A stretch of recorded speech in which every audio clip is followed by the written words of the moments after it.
Assalamu alaikum warahmatullahi wabarakatuh. Jazakallah for joining us for another episode. Today we have a, I'd say a Mississauga staple, but I think you transcend Maybe GTA. GTA. I don't know. I've seen you do work across the world too, so But alhamdulillah, I think that it's important that forget about geography. I think that it's amazing to have someone here with us today who advocates for the ummah and what's happening around the world while also putting at the forefront, like there's uh there's things in this world that you need to get done and make sure you do them well so that you can do the work that matters as well.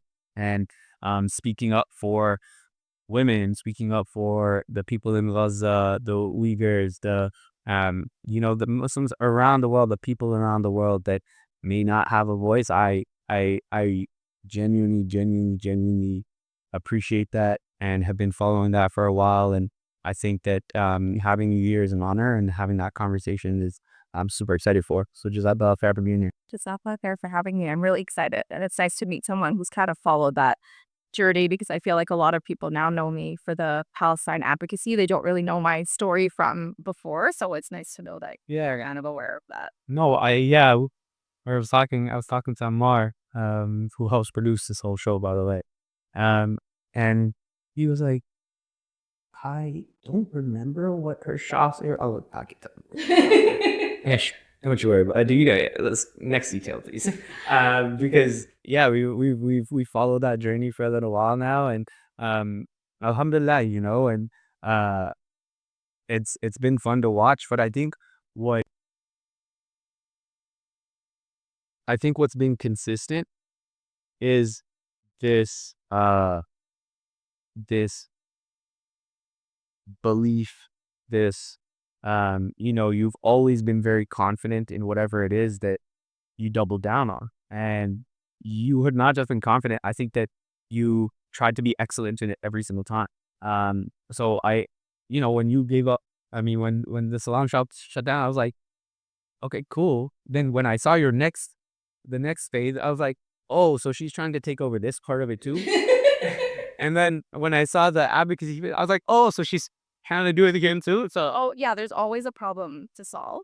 And honestly, it's bittersweet when you move on to the next thing sometimes, especially when you have to leave the other one behind.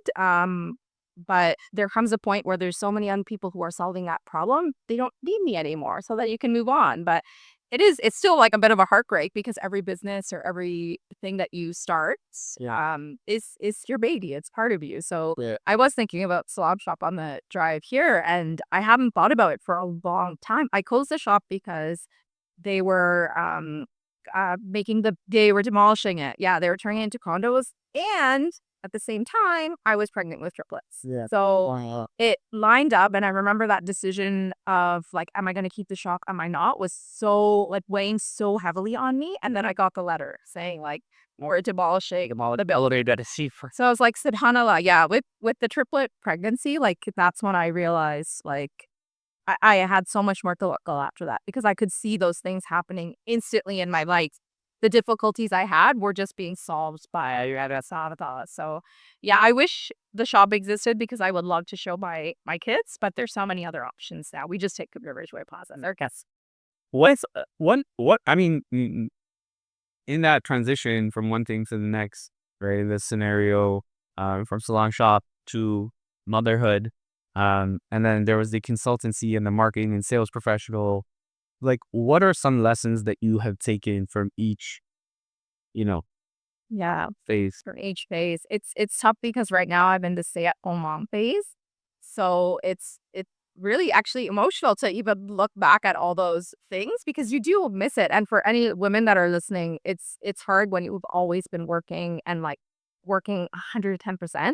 Yeah. And then all of a sudden you're in this different phase. But I think the wakal is like the number one like aspect that with each sort of phase, my deluckle just increases because my last position, which was the director of marketing at Droplets of Mercy, that was actually my dream job. Oh, wow. Like that was my dream job. If you look at like my Facebook profile, which I'm aging myself, but if you just look at like go through my profile pictures, Yeah. you will literally be like, oh my God, like her whole journey was leading her to this position. Like marketing was something that I always loved, and charity was something I was so passionate about. And even the influencer card, like I had this picture that was like, all I want is world peace and a manicure. Like that just describes who I am. Like it's the best of both worlds. But from each phase, it's just kind of putting your trust in Allah subhanahu wa ta'ala and realizing that there is something better for you.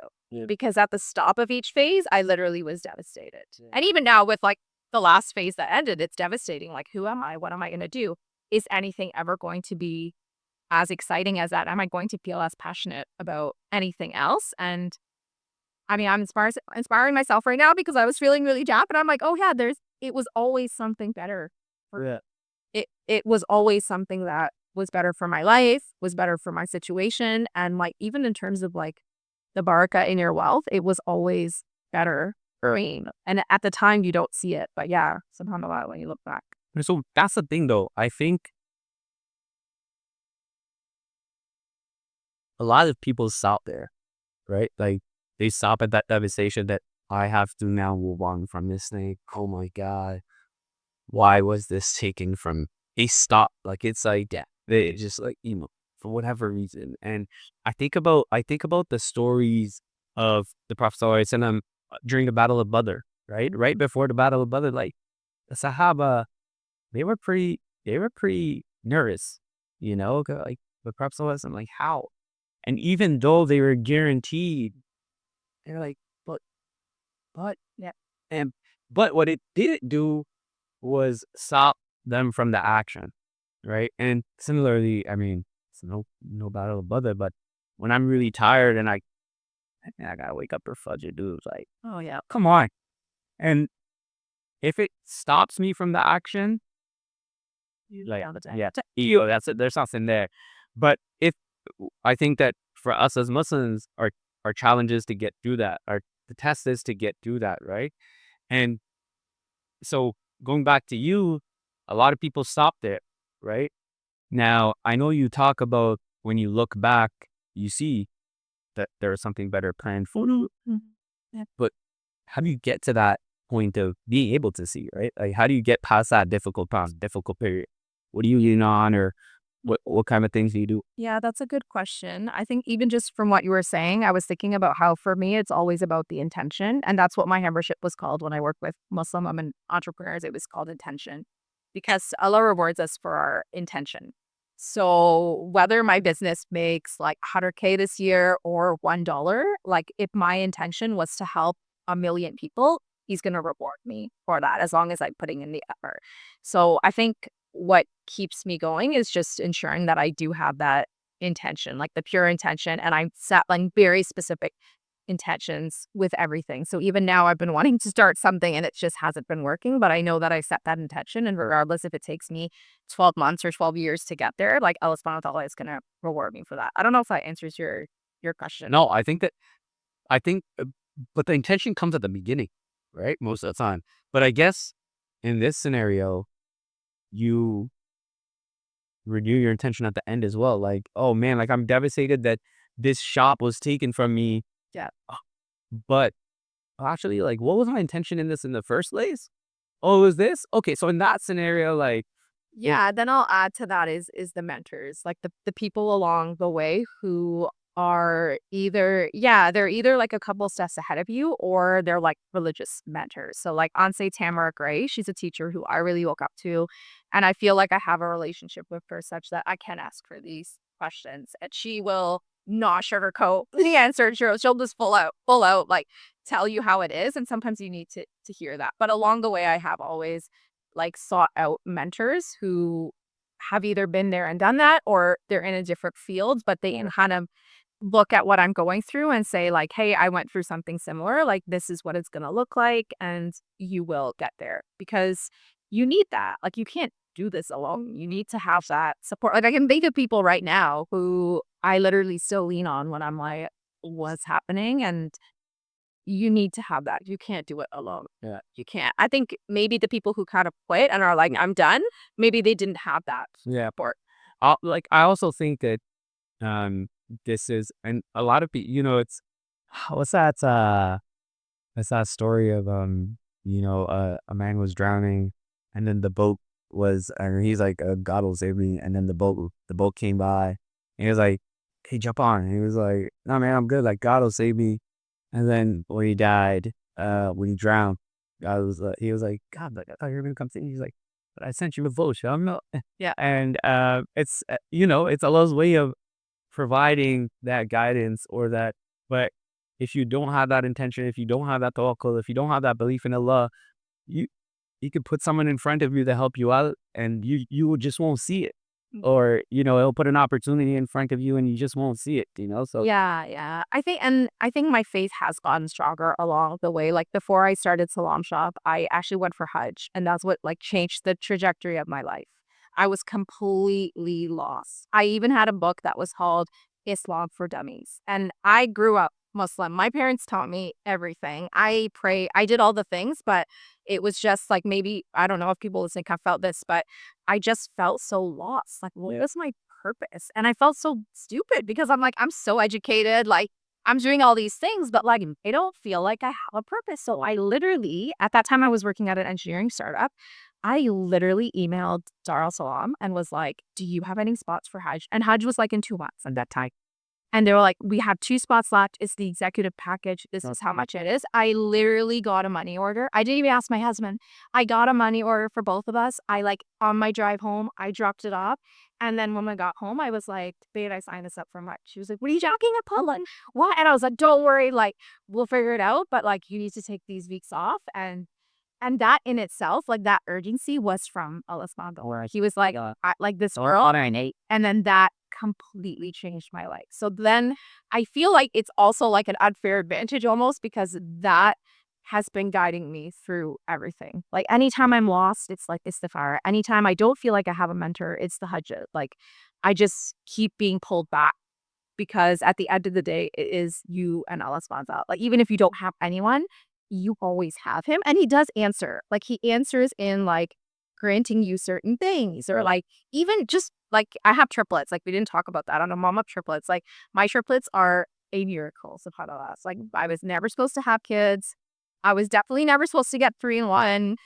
They were 29 weekers. I was definitely not supposed to have healthy children. Like every single step of the way, he just keeps sending me these messages and you can't ignore them. yeah, So even when I'm on like a really low, like I'm feeling really low, those things are all around me. And I'm like, wait a second. Like Allah did this for me. Of course he's gonna do this. Like of course he's gonna help. And yeah. So like holding on to your faith the whole well, subhanallah, yeah. I appreciate all of that, because man, there's so much in that, whether it be the Hajj story, whether it be the children.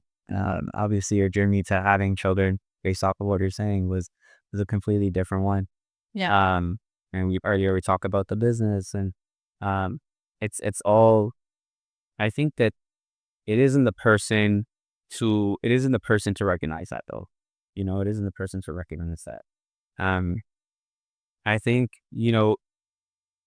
thinking about all of this, we talked about this earlier, and I think it's very recent, so I'd love to bring it up.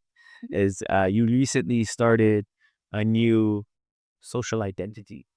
Yeah. That's a cool way to say You restarted a social identity Yeah. where your original one, Salam Sudduf, uh, had grown a lot, alhamdulillah, and then you had changed like a lot of your content from marketing, sales, business, mentorship to advocacy for what's happening around the world, and specifically in Palestine. And you talk about your journey on how much business you lost, or how many followers you lost, and this, that, and the other. And then recently you started a new social identity, Instagram, where you're like, you know what? Um, these two identities will live separately, I guess. Um, but to me, what I saw? I was like, she's restarting like this trust in Allah that whatever is written for me or whatever Allah had given me will resurface in some way, shape, or form. Uh, it was like mind blowing. But talk us through that. Like, how did you get there, or what was going through your mind, or what are you thinking about for the future? Talk us through that a little bit. Yeah, for sure. So most of you probably know me from the Salam Sada account. I just started a new account like a week ago. Before October 7th, I had probably 70,000 followers, which took like a lifetime to build up to. And most of my followers followed me for small business advice, motherhood, or they were just, supporters from the community. And then this wasn't the first time I stood up for Beza. I think what was different this time is one of my mentors, well, she became a mentor. I had reached out to her in the early days of advocacy for Palestine after October 7th, and I had called her about asking her about something. And my starting line to her was like, well, I need smart people to tell me what to do. And I was referring to her. And she said, but Sadaf, you are smart people. And I was like, "No, what are you talking about? Like, I don't know anything about this." And she's like, "Sadaf, you are smart people." And it was literally this one woman saying that to me, which basically made me feel so confident to do what I was doing on their page and was like, wait a second, I don't need to ask anyone's permission to post. I don't need to ask anyone's permission to share my opinion online. And then once I started doing that, my page blew up like crazy. I mean, I was posting like a million times a day. But yeah, so at one point I was up to like 270,000 followers. Instagram kicked out a bunch of people, so I'm at like 259K right now. And I did lose all of my brand partnerships. At that time, I did have one partnership in the works, which they told me you don't have to post once they saw what I was saying. And then nobody reached out to me. There was Muslim brands who would reach out to me. So the Ramadan after that all started, I did have some brand partnerships, and then it just started feeling weird posting about things related to products and brands Yeah. beside a post about like 100 people were killed in Rafah. Like it just didn't feel right. So I went through phases. If you've been following me, you've seen like I've gone through phases. Well, I'll share personal content and then I'll share the news and then I stop completely and nobody knows where I am or what I'm doing and then I start again. So I've been thinking about this for a long time. Yeah. And I realized that it's just like I just need to be all in and I don't need to ask anyone's permission. And although I did, like, of course, I reached out to a couple of people, did not necessarily listen to all of their advice, but I basically was like, you know what? This is what I want to do. I want to just dedicate this page to advocacy. And like, it gets so many views right now. So it makes sense for this to just focus on advocacy. And I am feeling a pull towards going back to my own personal brands and being able to elevate small local businesses and being able to do things like this and share it while not feeling guilty about my friends in Adeza who are going through a lot. Like, I want to separate it. I am still fully like going to advocate for Gaza on the page. I mean, I post way more on my advocacy page than the personal one hardly has anything right now. And in terms of like brand partnerships, I mean, people told me, well, you're not going to be getting paid like as much as you would on your main page. And even people who've reached out to me recently, I'm like, well, if you want to collab, I'm only going to share it there. And they're like, well, no, like, oh, well, we need you to share it here. And I'm like, I don't know. So yeah, I'm basically starting from zero. And that's hard because it's been a long time since I started from zero. So it's rough. Yeah. I don't know if it's the right decision, but it's the decision I Yeah. made and I'm gonna run with it. You mentioned earlier about, when you don't have anyone else, you still have Allah and turn it to Him. Um, I mean, in that journey, it seems like there were lots of moments of being lonely, right? Business associates turning away from you, friends, people, acquaintances, people that you work with, et cetera, et cetera. You're all like, "Hey, what are you doing?" And there 100% I can imagine that there are times along this, like, what did that feel like? And how did it how did you sort of deal with that, cope with that? Yeah. I think I'm a middle child, so I'm used to that. Used to always being like the odd one out. Um, so I being like a little different. So it felt kind of normal. Yeah. Um, I did keep coming back to my mentor saying, like, "You are smart people." Like, honestly, like, it sounds so cheesy, and it's Dr. Sabrina, you guys might know her. I kept coming back to her, who's, like, highly educated, like, very, smart, like, very aware. I kept coming back to her telling me, like, "You are smart people," and the fact that I w like, in those moments, I would try to strengthen my faith and then see what would happen. Like, did I still feel a certain kind of way? Did I feel like I was making the wrong decision? And this is cheesy as well. I would think about like what would my mom say? Although like I didn't talk to my mom. I don't talk to her about social media and stuff. But I would just be like, okay, what would like my mom say? My mom would just say like stop posting yourself altogether. Yeah. Uh but she would be happy for me to like just do advocacy on that page or just like, leave it for a bit and not do anything and kind of make that decision later.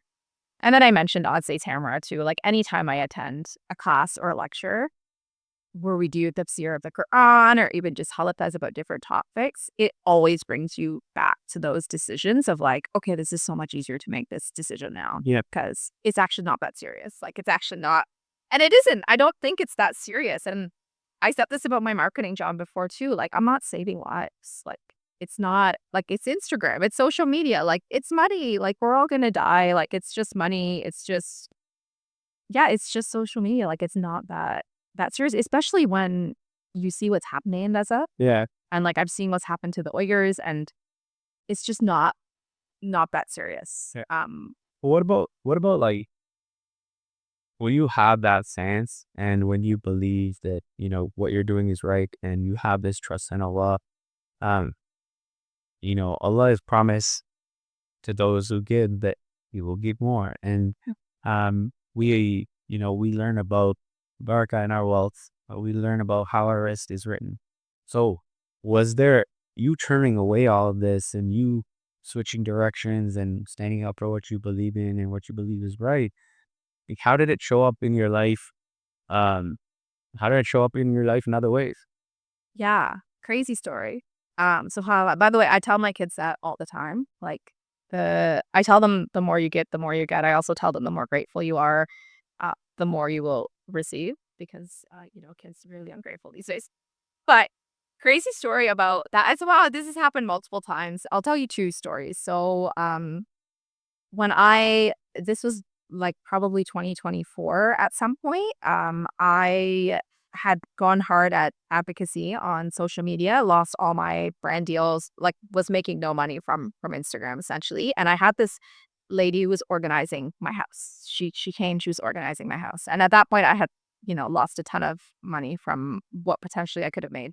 And while she was tidying the office, she like found a check and she was like, "Oh, this looks like it was an envelope, sorry." She's like, "It looks like this is from the government. You should probably open this." And I'm notorious for, like, getting mail and not opening anything. And it was, like, a pretty ha when I opened it, I started bawling because the amount that was written on it, I was like, "Are you kidding me?" Like, I've never received such a check from the government ever. I have an accountant, and she probably told me, "You might be getting some sort of rebate," but, like, I didn't really and I saw it, and that was my message, like, directly from Allah Subhanahu wa Ta'ala that, like, "Look, I am going to, provide for you." So that was, like, one moment, and then subhanAllah, literally last week, and, like, I don't wanna get another saying this, but, like, it happened again. It's happened twice, actually, since I quit my job where, I had received checks from the government. I mean, clearly, it's my money, like, I overpaid my taxes, whatever, but, like, not expecting it and receiving checks for, like, amounts that I would never believe and being like, "He's gonna take care of you." Like, it's just like, money is gone today, like, there tomorrow, like, literally that check thing, like, I hope it happens to everyone, but that is, like, direct messages from Allah Subhanahu wa Ta'ala to me that, like, don't chase money. Like, don't ever chase money. I never felt like I love, like, the concept of, like, making sales and business and all of that, but, like, the actual, like, money, like, I don't care. Yeah. And I feel like the more detached you get from it, the more easy it kind of is. Yeah. Um, but yeah, those are just some stories of, like, that increase my tawakkul and in moments and they always come at moments where I'm, like, really low, feeling like, okay, I need to go back. Like, I need to go back to a job or like, things are not working out. And then being like, wait a second. Like, no, he's always taken care of me. Yeah. He will continue to take care of me. So that's when I know I made a good decision, Yeah. basically. Yeah. So if someone's listening right now, and they're scared to speak up, do the thing that they believe is right in their heart, they really believe it. Um, Let go of that job or that opportunity, you know, um, take on that next phase of their life, right? For that person, what would you say to them? I would give you a couple stats. I mean, like, risky me would be like, just move on. Like, I'm a very risky entrepreneur personality, but I would take a couple steps. I would do it if you're like really not decided. I would do istihara. Yeah. Start praying tahajjud even just for a week, just to like get that clarity. And then make that decision based on that. Like, you will have clarity. I would say, like, if like financially, you should probably be financially secure. I do feel very privileged. Like, for anyone listening, like, obviously this would be a different situation if my husband wasn't taking care of everything. So I want to put that out there because I think that it was much less of a risk for me. So what I look as a risk for others, it might be a bit riskier for you. Whereas, like, for me, I felt like it didn't it wasn't gonna really move the needle too much. So I would do those few things. But really think about, like, when you're lying on your deathbed, are you going to wish you like stayed in that crappy job? Like, are you gonna wish that you made more money? Like, no, you're gonna wish you like spoke out about what you believed in. You're gonna wish you traveled with your kids, like spent more time with your parents and your family. Like, I do that deathbed scenario a lot, actually. That's something we did in the MBA program. It was actually pretty morbid. We had to lie down on the ground and pretend we were on our deathbed. It was like pretty intense, but that gave me so much clarity there. And I do that a lot where I think about, like, okay, am I going to regret like not dedicating this Instagram page to Gaza and the Palestinians? Like, yes. And even now I'm like, why didn't I do this immediately? Yeah. Like, why didn't I? It makes no sense to me. So I think that makes decisions easier because you're not home tomorrow. Yeah. You might be gone tomorrow. Are you like gonna wish that you had quit your job? Like, a bit, yes. Like, if it's a crappy job, yeah, it's stressing you out. And there's always more. Like, there's always something better waiting for you. Yeah. And again, the conversation is different depending on like your situation and your role in your family. But um, that's what I would say the steps are. Yeah. Is Sahara, the hijab, and just go for it. Yeah. No, I appreciate that. I appreciate that. I do believe that what you shared is a lot of the better word, masterclass. And so, that belief in Allah and that tawakkul that, you know, something better is waiting for you. And that these phases exist for everyone. Yeah. You do not have, I mean, if that's the one phase that you're happy with and are satisfied with, sure.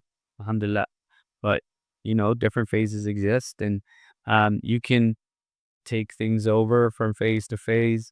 As long as you have that tawakkul, as long as, you show up every single time, and it doesn't stop you from action and have the right intentions, inshallah, it'll all be okay and something better will be written for you. So I appreciate that reminder. I appreciate the stories. Like, you've been completely honest about times where, like you cried because you're like, Yeah. is it the reminder? I appreciate that a lot. Oh, it's true. There's so many moments where if you're really thinking about it, they're messages from all the about. They're like in every single day there's messages. Yeah. No, I appreciate that. If there's anything else you want to leave them with.